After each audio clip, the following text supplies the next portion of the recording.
En esto se manifiestan los hijos de Dios y los hijos del diablo. Todo aquel que no hace justicia y que no ama a su hermano no es de Dios. Porque este es el mensaje que habéis oído desde el principio, que nos amemos unos a otros. No como Caín, que era del maligno y mató a su hermano. ¿Y por qué causa le mató? Porque sus obras eran malas y las de su hermano justas. Hermanos míos, no os extrañéis si el mundo os aborrece. Nosotros sabemos que hemos pasado de muerte a vida en que amamos a los hermanos. El que no ama a su hermano permanece en muerte. Todo aquel que aborrece a su hermano es homicida, y sabéis que ningún homicida tiene vida eterna permanente en él. Estamos viviendo en una sociedad marcada por la violencia, por el desprecio a los demás, los insultos, la agresión verbal, los pleitos y el maltrato.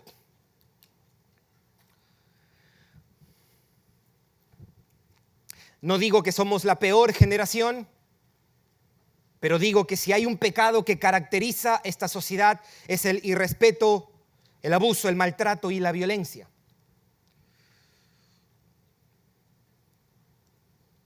Sí, violencia se ha practicado anteriormente, pero con una diferencia particular de que ahora esto es practicado de una manera particular por quienes tienen autoridad. Y muchas de estas actitudes y prácticas están legitimadas por los gobiernos y aprobadas por la sociedad. Mucho de este irrespeto, de este maltrato y violencia tiene el respaldo de los hombres. Y varias cosas prueban eso, de que estamos viviendo en una sociedad violenta. Por ejemplo, el asesinato legal y sistemático de seres humanos en un vientre prueba de que somos una sociedad violenta e irrespetuosa. Son los bebés no nacidos los que son verdaderamente indefensos, a quienes mayormente se les trata en esta sociedad con irrespeto, con abuso y violencia. Somos una sociedad hostil, violenta y agresiva. Una sociedad donde los hijos no respetan a los padres ni a sus autoridades. Algo propio de nuestra generación es jóvenes quitándole la vida a otros jóvenes en los tiroteos en las escuelas. Hombres como el asiático de California, que puede sacar un arma y le puede quitar la vida a otras 11 personas e hiriendo a casi una decena, sea por envidia, por celos o por resentimientos. Los insultos entre políticos es una prueba de ello.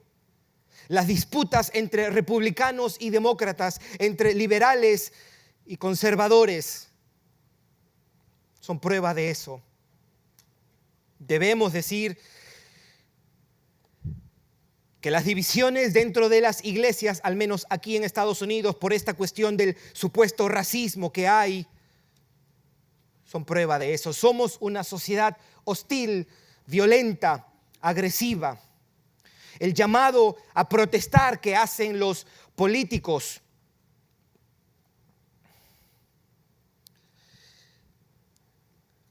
a veces hasta con doble sentido o con sutileza para que los que oyen vayan y hagan violencia también.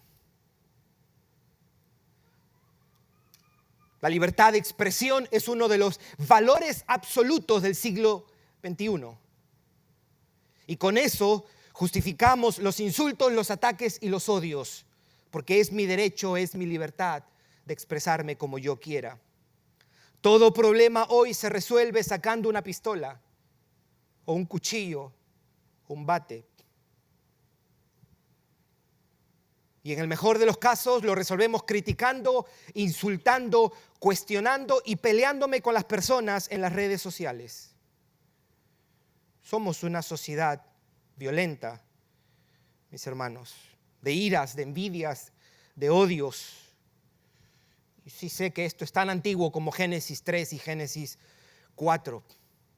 Unos cuantos policías abusan de su autoridad y abusan de su poder, maltratando y agrediendo a personas, pero la sociedad cree que tiene el derecho a hacer lo mismo, a salir a las calles, a insultar a los policías, a atacarlos, como si todos los policías fuesen abusadores de su autoridad. Salen a destruir vehículos, casas, negocios, edificios gubernamentales. Todo eso es una prueba de que esta es una sociedad violenta. En las universidades, en las escuelas y en las calles ya no se intercambian ideas, ya no se hacen debates respetuosos, porque si hoy compartes opiniones distintas a los demás, te tienen como un intolerante. Y si hablas de ideas y creencias contrarias al mundo, lo describen como un ataque y te descalificarán con insultos o te atacarán físicamente. La violencia, los ataques, los insultos son, mis hermanos, hoy día un producto de consumo.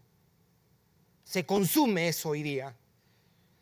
Mucha de la música que más se vende describe la violencia en todas sus formas, fomenta la violencia o celebra la violencia.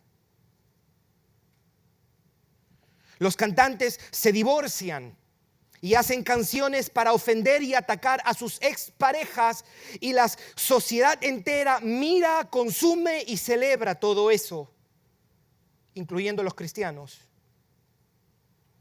Las familias famosas se separan, luego hacen documentales en Netflix, escriben libros y dan entrevistas para descalificar a sus familias, para atacar y criticar públicamente a sus padres y hermanos. Y el mundo mira todo eso con curiosidad y morbo, incluyendo los cristianos.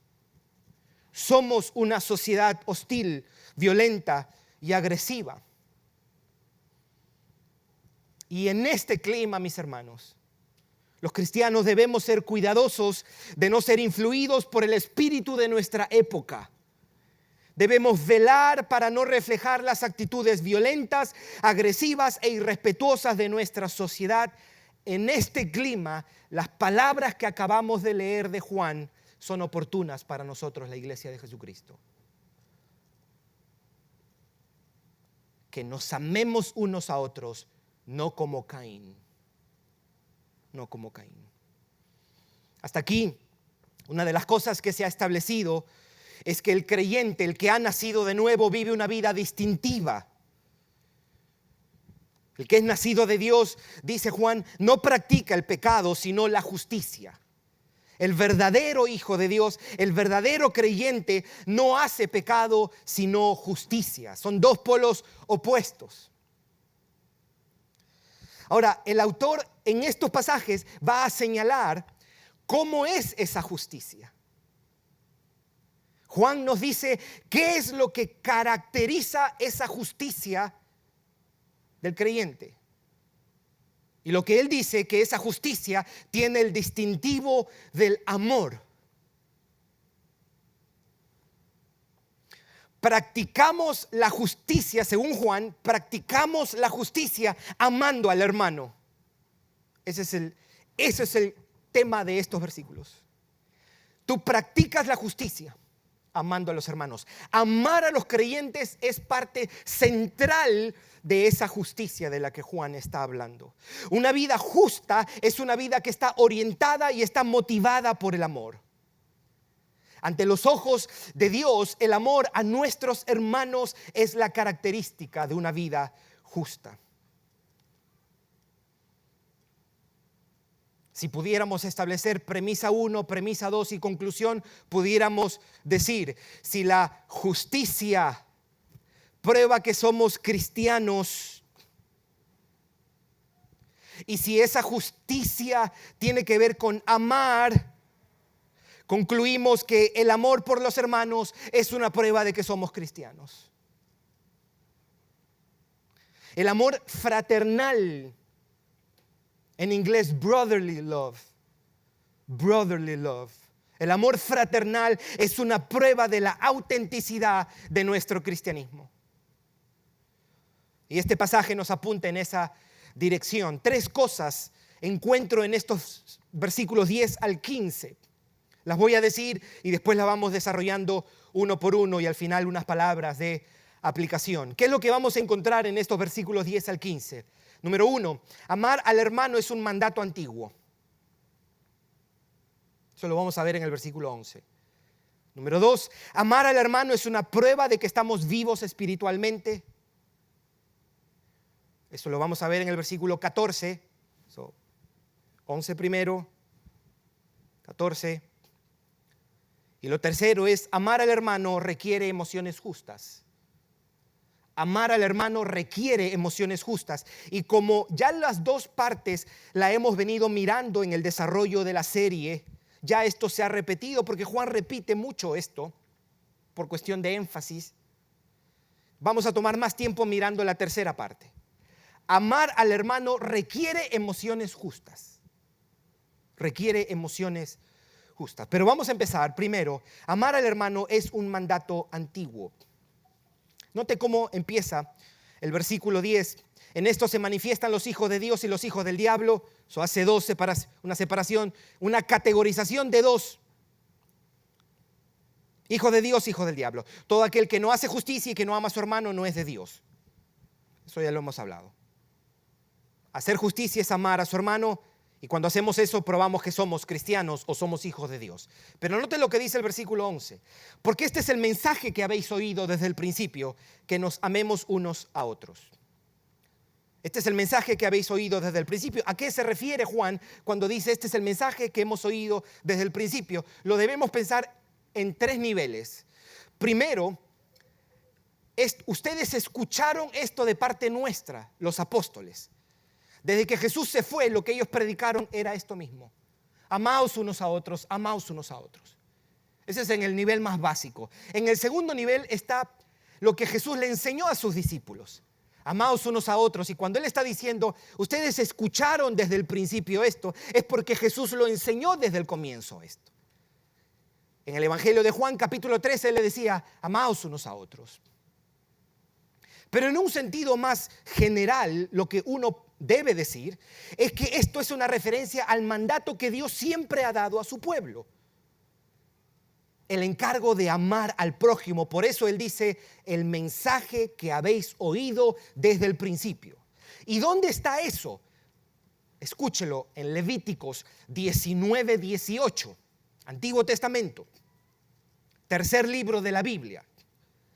No te vengarás, escuche cómo lo dice, no te vengarás ni guardarás rencor. En inglés dice, don't hold grudges. Rencor a los hijos de tu pueblo, sino amarás a tu prójimo como a ti mismo. El mandato para amar en el Nuevo Testamento es solo la extensión del mandato para amar del Antiguo Testamento. Es el mismo mensaje, desde el principio. Jesús le dijo al escriba que le preguntó qué es lo más importante, le dijo amar a Dios y amar al prójimo. Amar al hermano es un mandato antiguo. 2. Amar al hermano es una prueba de que estamos vivos espiritualmente. ¿De dónde tomamos eso? Lea el versículo 14. Versículo 14. Nosotros sabemos que hemos pasado de muerte a vida. Pudiéramos decir, nosotros podemos comprobar. Nosotros podemos verificar que hemos pasado de muerte a vida. ¿Cómo? ¿Cómo probamos eso? En que amamos a los hermanos.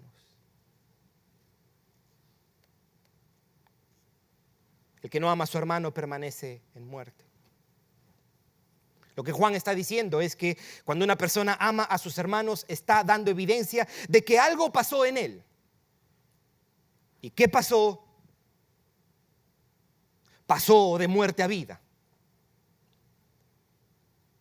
Cuando perdonamos, cuando soportamos, cuando servimos, cuando velamos por los hermanos, estamos demostrando la realidad de lo que nos pasó en Cristo. Que un día Dios hizo algo y pasamos de estar muertos a estar vivos. Es decir, lo que Él está diciendo es que nacimos de nuevo. Amar al hermano es fruto y efecto del nuevo nacimiento. Es la evidencia de nuestra regeneración. Lo opuesto El texto nos dice, versículo 14, el que no ama a su hermano permanece en muerte. Lo opuesto, prueba de que permanecemos muertos. Lo contrario sería, si no amamos a nuestros hermanos, estamos dando evidencia que no hemos pasado de muerte a vida, sino que permanecemos todavía espiritualmente muertos. Sin una actitud y disposición de amar a mis hermanos, estamos probando que nunca fuimos regenerados. Esos son los dos primeros. Amar al hermano es un mandato antiguo. Y dos, amar al hermano es prueba de que estamos vivos espiritualmente. Ahora vayamos a lo que es el tercer punto. Amar al hermano requiere emociones justas. Y cuando digo justas es que estoy utilizando la terminología de Juan, porque él está hablando de ser justos, obras justas, justicia. Se refiere a emociones limpias, nobles, piadosas, santas. ¿Dónde tomo esto? Bueno, versículos 12 y 13 y después saltamos al versículo 15. Vamos a leer el versículo 12 y 13 primeramente. Acaba de decir, amémonos unos a otros. Y note lo que él introduce en esto. No como Caín,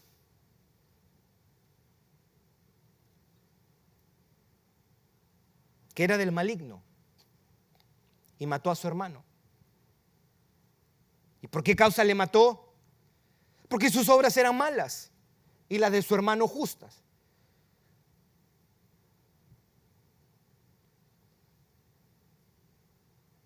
Versículo 13.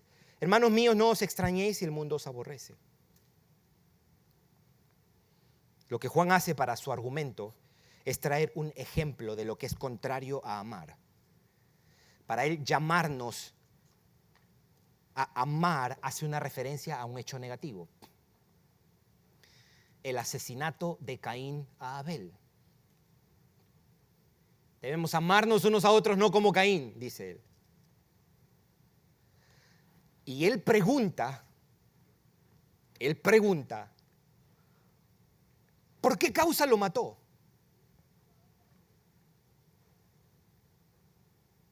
¿Qué cosa quiere decir eso?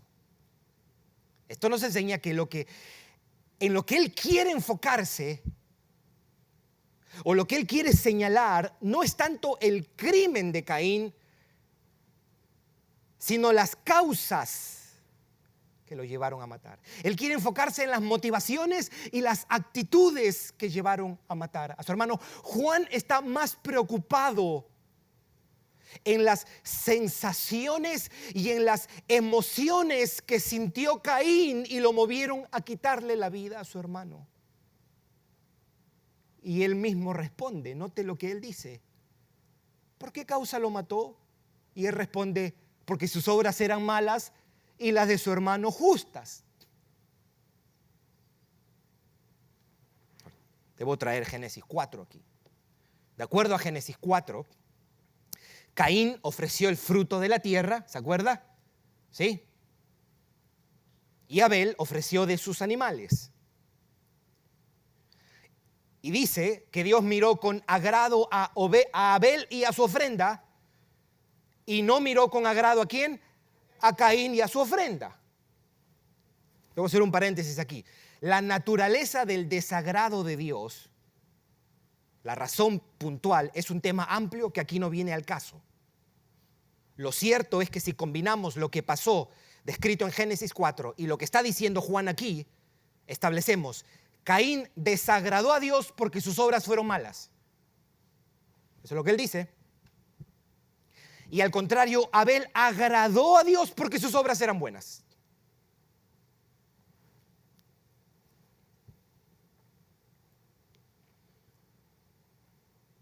Lo que Juan nos dice es que Caín se molestó con su hermano, porque a diferencia de él, Abel había hecho algo noble, había agradado a Dios.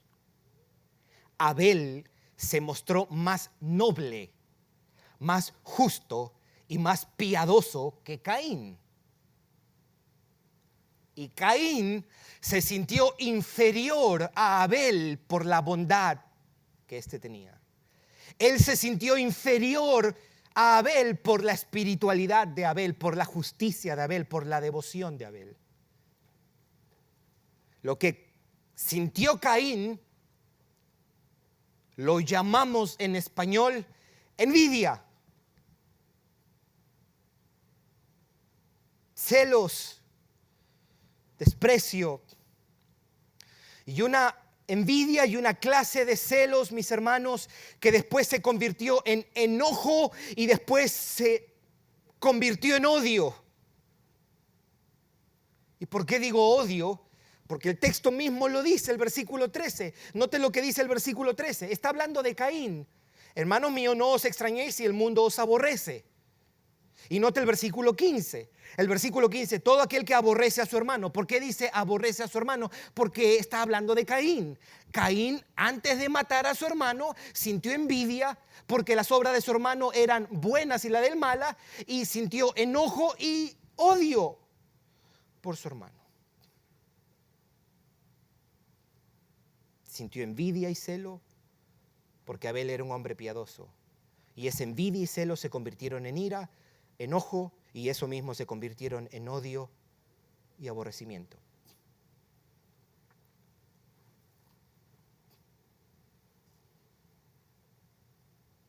Voy a leer algo que escribe John Piper en su libro Finally Alive, Al fin vivo. Es un libro pequeño, él habla de lo que es el nuevo nacimiento y él toma este pasaje también. Y él dice algunas cosas que voy a citar en este sermón, unas 2, 3 cosas, pero la primera es esta. Dice Piper, Caín no mató a Abel sencillamente porque era malo.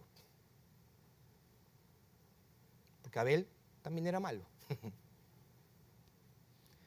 Lo mató porque la diferencia entre la bondad de Abel y su maldad lo enojó. Lo hizo sentir culpable. Abel no tenía que decir nada. Su bondad era un recordatorio constante para Caín de que él era malo. Y en lugar de lidiar con su propia maldad mediante el arrepentimiento y el cambio, se deshizo de Abel. Y Piper termina esa parte diciendo, si no le gusta lo que ve en el espejo, rompa el espejo. Caín era del maligno, dice Juan. Caín era malo, mató a su hermano porque las obras de su hermano eran buenas. Juan va un paso más allá todavía en su argumento. Y en el versículo 15, leámoslo otra vez, el versículo 15. Todo aquel que aborrece a su hermano es, y sabéis que ningún homicida tiene vida eterna permanente en él. ¿A qué le suena esto? Esto es un eco de las palabras de nuestro Señor. El año pasado estudiamos el Sermón del Monte, las bienaventuranzas y el Sermón del Monte. Y capítulo 5, escuche lo que dice Jesús. Oíste que fue dicho, no matarás. Y cualquiera que matare será culpable de juicio. Pero yo os digo, cualquiera que se enoje contra su hermano será culpable de juicio. El que se enoje contra su hermano será culpable de juicio.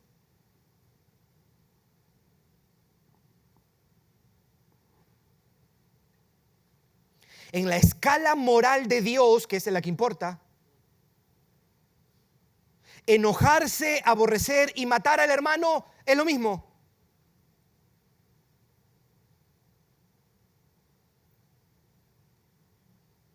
El envidioso, el que se enoja contra su hermano y el que odia a su hermano es tan culpable ante Dios como quien le quita la vida a su hermano. Lo que debió hacer Caín fue reconocer que estaba mal, confesar la envidia, dejar la envidia, confesar los celos, dejar los celos, confesar el enojo, dejar el enojo, confesar el odio y dejar el odio y hacer lo que era correcto, pero no. Él dejó que esa emoción estuviera, permaneciera en él, creciera, se hiciera fuerte y dio fruto y lo llevó incluso a matar a su hermano. No seas como Caín, nos dice Juan. Nuestro amor hacia los hermanos deben tener emociones contrarias que las que tuvo Caín antes de matar a Abel.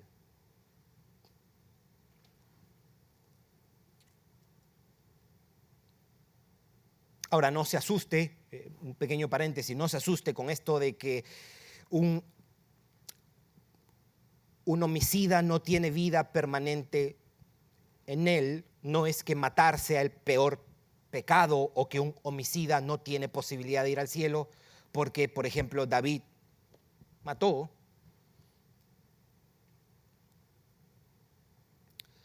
El énfasis que él ha venido haciendo aquí en esta carta es que aquel que practica el pecado, incluyendo matar, robar o mentir, ese estilo de vida no es de aquellos que tienen vida eterna. No amamos al hermano, no amamos a la hermana si en el fondo de nuestro ser permanecen emociones más parecidas a las que sintió Caín por Abel. No amamos si en nuestro interior prevalecen sensaciones de desprecio, rechazo, envidia y celo hacia los demás, en particular hacia los hermanos.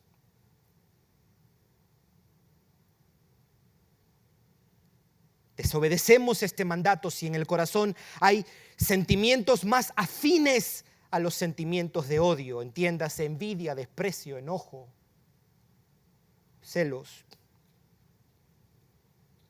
Sobre todo si existen en nosotros, si permanecen en nosotros sin ningún tipo de resistencia de parte de nosotros, sin ningún tipo de lucha.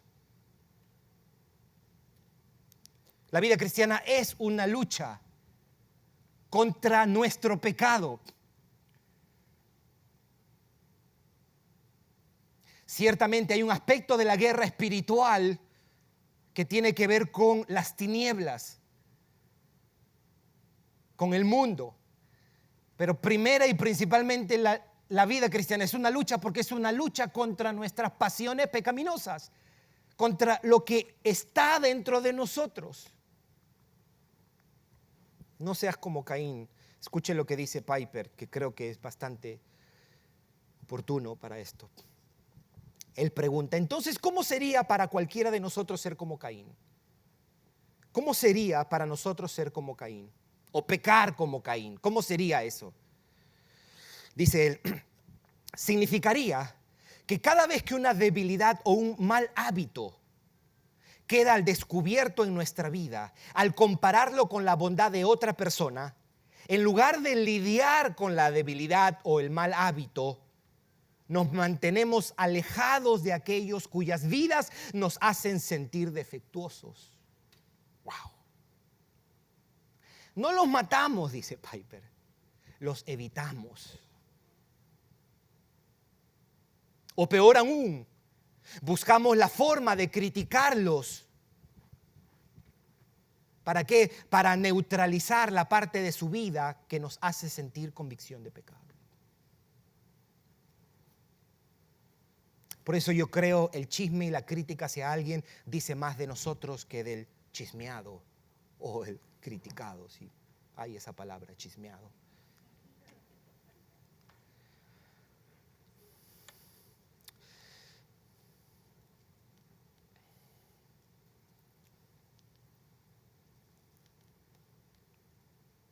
¿De qué peligro nos está advirtiendo Juan?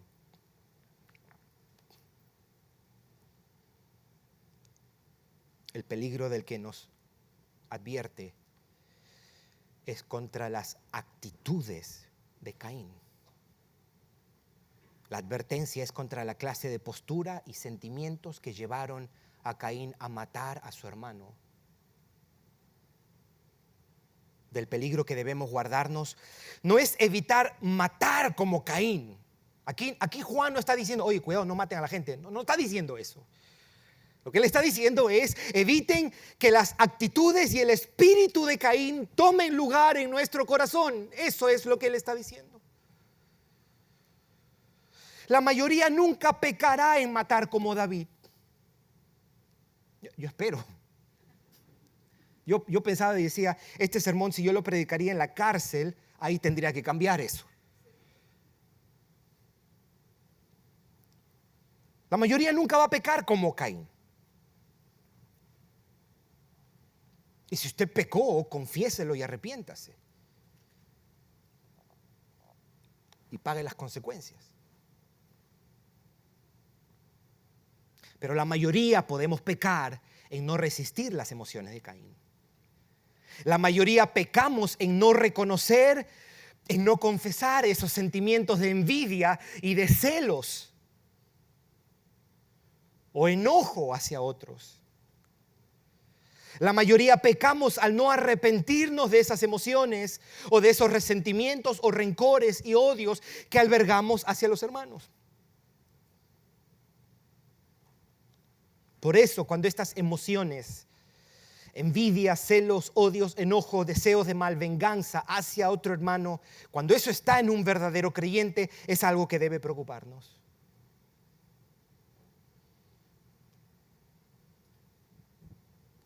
Porque eso quiere decir que no estamos siendo movidos por el Espíritu de Cristo. No estamos reflejando el Espíritu de Cristo. La compasión, la misericordia, la paciencia, la mansedumbre de Cristo. Por eso esta advertencia es seria, mis hermanos. La advertencia es muy solemne, no como Caín. La advertencia está dirigiéndose al centro de nuestro ser, nuestra alma.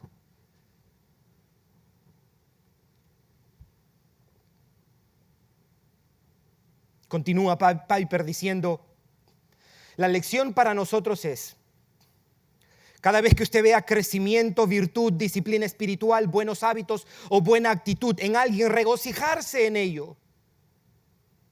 Dé gracias por ello. Haláguelo. No se resienta.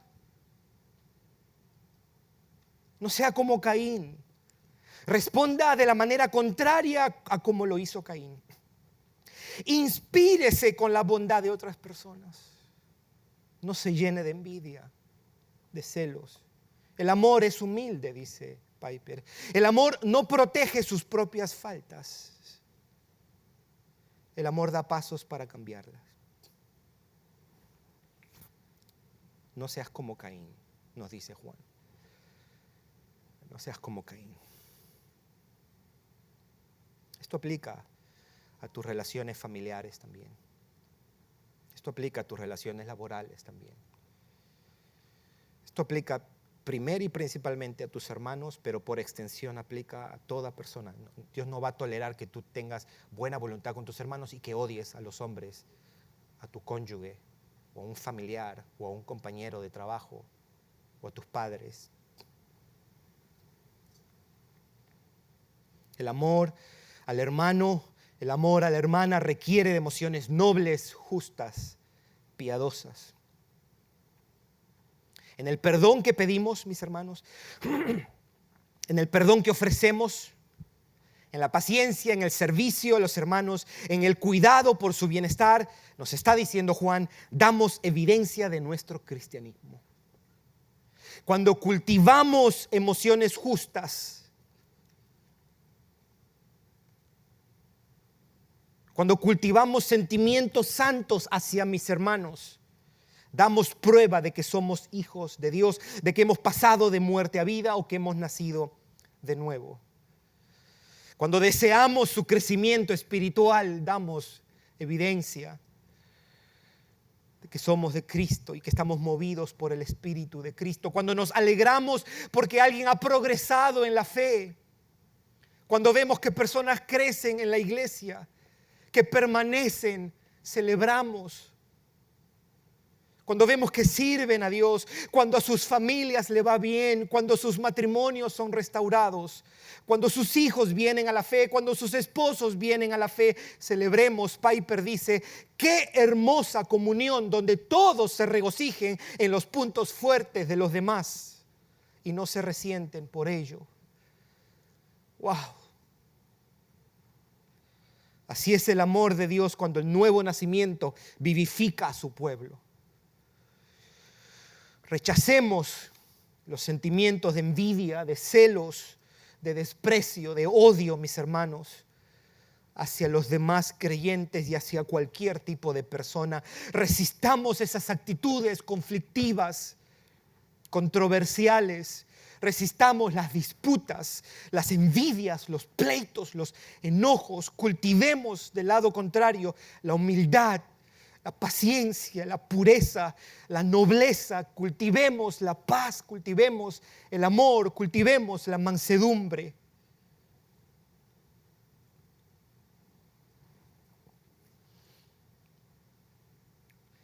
¿Por qué? Porque las relaciones fraternales no son algo marginal para la fe cristiana.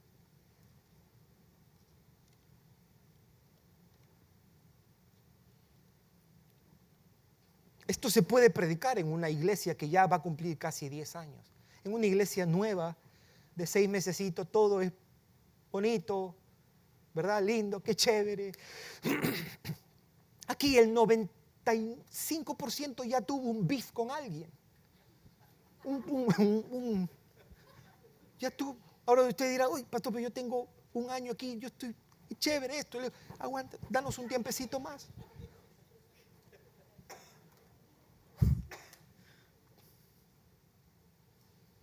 El compañerismo cristiano no es algo opcional y no es secundario a tu vida cristiana.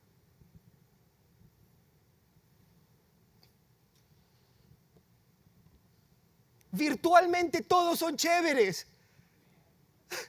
Virtualmente, pero qué felicidad. ¿Cómo está tu iglesia? Bien, virtualmente nos reunimos. Es chévere, nos llevamos tan bien nosotros. Todo es felicidad, todo es alegría.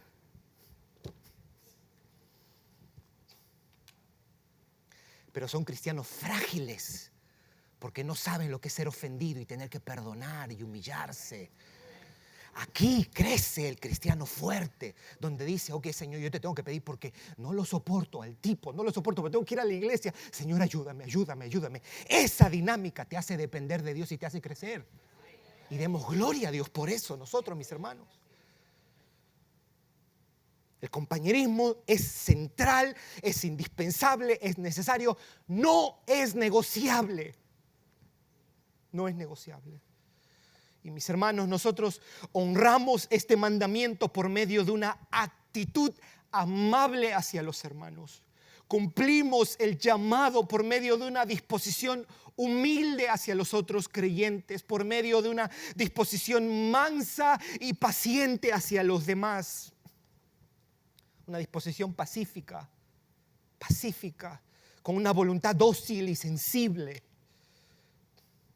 Mis hermanos de día de adoración, es mejor ser un Abel que un Caín.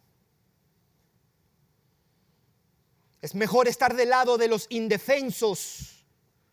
Es mejor estar del lado de los desarmados, de los pacíficos y de los perseguidos y de los acuchillados, que estar del lado de los agresores, de los violentos y de los perseguidores, de los iracundos y salvajes. Es mejor reflejar a Cristo que a la sociedad. Tenemos en Cristo no solo el fundamento para amar, porque el versículo siguiente nos dice como Él los amó, pero también tenemos el modelo de lo que supone amar. El Dios de los cielos se hizo hombre en la persona de Jesucristo y cuando le maldecían, dice Pedro, no respondía con maldición. Cuando padecía, Él no amenazaba, sino que encomendaba la causa al que juzga justamente. Mis hermanos, yo con horror miraba el viernes las imágenes de estos 5 policías golpeando a Tyre Nichols, y la manera como yo lo miraba, mis hermanos. El sermón estaba metido aquí y yo miraba eso y yo estaba conmovido y yo le decía al Señor en mi mente y en mi corazón, le decía, Señor, ¿cómo yo reaccionaría si yo fuese el papá de ese joven a quien golpearon y mataron tan brutalmente? Y yo hasta por dentro de mí decía, Señor, yo no sé cómo respondería, pero yo quisiera no ser como Caín. Porque mi Señor, cuando le maldecían, no respondía con maldición. Porque Él fue despreciado y desechado entre los hombres, varón de dolores y experimentado en quebranto. Y como que nosotros escondimos de Él el rostro, fue menospreciado y no lo estimamos. Angustiado Él y afligido, Él no abrió su boca. Como cordero fue llevado al matadero, como oveja delante de sus trasquiladores, enmudeció y no abrió su boca. Yo quiero ese espíritu cuando yo sea atacado. Yo quiero ese espíritu cuando sea criticado. La forma que Cristo nos amó es para nosotros un modelo. La actitud, la disposición, la postura que Él demostró al morir por nosotros es un ejemplo, una aspiración. Cuando Él fue maltratado, no respondió. Cuando Él fue insultado, Él cayó, mostró mansedumbre, paciencia, nobleza. Por eso amo a mi Señor, porque Él tiene una calidad humana justo en todo lo que el Padre le pidió hacer. Y yo quiero ser así. Estoy años luz de ser así, pero quiero, esa es la dirección de mi vida, reflejar esa mansedumbre cuando tenga que reflejarla. Miremos a la cruz, mis hermanos, y seamos transformados en la semejanza de Cristo. Miremos al Calvario y pidamos que ese mismo espíritu que llevó a Cristo a someterse y a humillarse ante Dios y a los hombres sea el espíritu que nos dirija, que nos caracterice, que nos influya.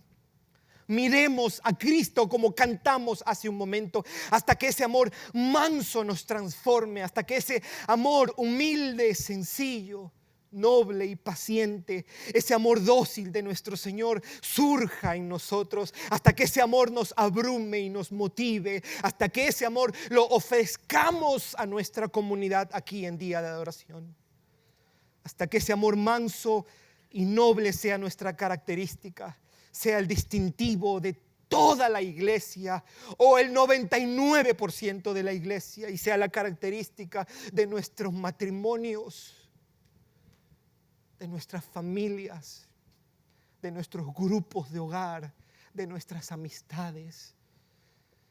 ¿Cómo odiar a los hermanos si el único que nos podía odiar justamente se acercó a nosotros y nos amó, mis hermanos?